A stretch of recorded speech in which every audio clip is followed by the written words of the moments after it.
کیا آپ جانتے ہیں کہ غلاموں کی منڈی سے خریدا جانے والا ایک بچہ کبھی ہندوستان کا حکمران بنا؟ ایک ٹوٹی ہوئی انگلی والا لڑکا جس نے ایسا کارنامہ کر دکھایا کہ تاریخ اسے کبھی بھول نہیں سکی۔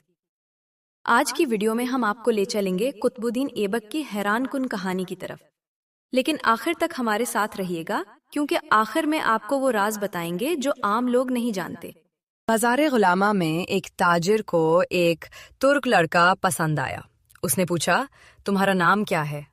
لڑکے نے سر جھکا کر جواب دیا، جناب میں غلام ہوں، میرا نام لینا میرے نام کی توہین ہوگی، آپ جس نام سے چاہیں پکار لیں۔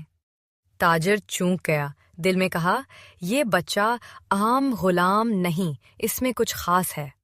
اسی دن سے اس کی تربیت شروع ہوئی، تیر اندازی، تلوار بازی، گھڑ سواری، اور کچھ ہی سالوں میں وہ غلام لڑکا ایک ناقابل شکست جنگجو بن گیا۔ ایک دن بادشاہ شہاب الدین گوری گھوڑوں کی دوڑ دیکھنے آیا۔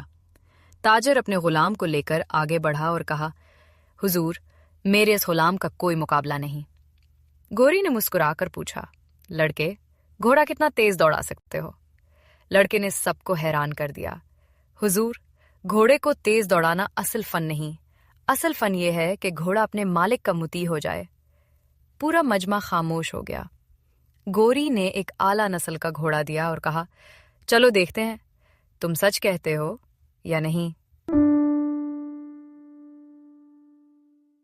لڑکا گھوڑے پر سوار ہوا، چند لمحوں میں وہ نظروں سے اوجھل ہو گیا۔ تماشائی دم سادھے کھڑے تھے اور پھر اچانک وہ واپس آیا۔ لیکن حیرت انگیز بات یہ تھی کہ گھوڑا اپنے ہی سموں کے نشانات پر چل رہا تھا، قدم بقدم، جیسے ہر حرکت پہلے سے لکھی ہوئی ہو۔ لوگ دنگ رہ گئے۔ گوری نے دل ہی دل میں کہا، جو لڑکا ایک جانور کو یوں مطیع بنا سکتا ہے، کل سلطنتوں کو بھی اپنا فرمان بردار بنا لے گا۔